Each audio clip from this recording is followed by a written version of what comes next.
A ceasefire agreement between Israel and Hamas on October 10th resulted in Israeli troops pulling back behind this designated boundary, referred to as the yellow line in this map of Gaza. Despite the ceasefire, Israel continues to restrict outside aid and food supplies from entering Gaza.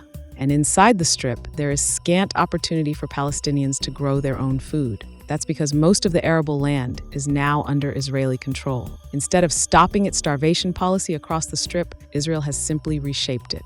Al Jazeera's digital investigations team, SANAD, analyzed satellite imagery of agricultural land in Gaza since the ceasefire came into effect. What the team observed was striking. About 62% of Gaza's fertile land now sits behind this so-called yellow line, including the most fertile soil in Gaza's north, seen here in red. The areas marked in brown, green, and gray represent low or very poor soil fertility, land that can be farmed but that won't produce much. The best areas for growing wheat and vegetables, the pillars of Gaza's food system, are mostly out of their reach. In other words, Israel controls Gaza's food resources.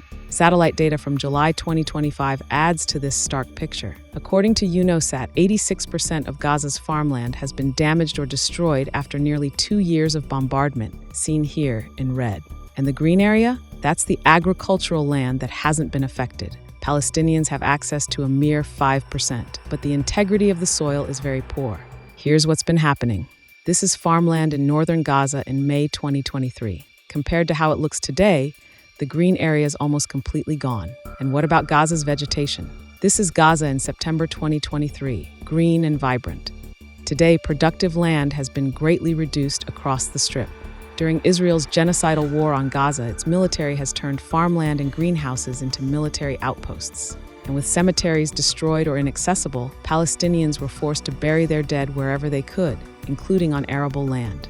All of this has led to the contamination of Gaza's soil, crops, and groundwater. In 2022, about 44% of fruits, vegetables, and other food consumed in Gaza households came from what they grew locally.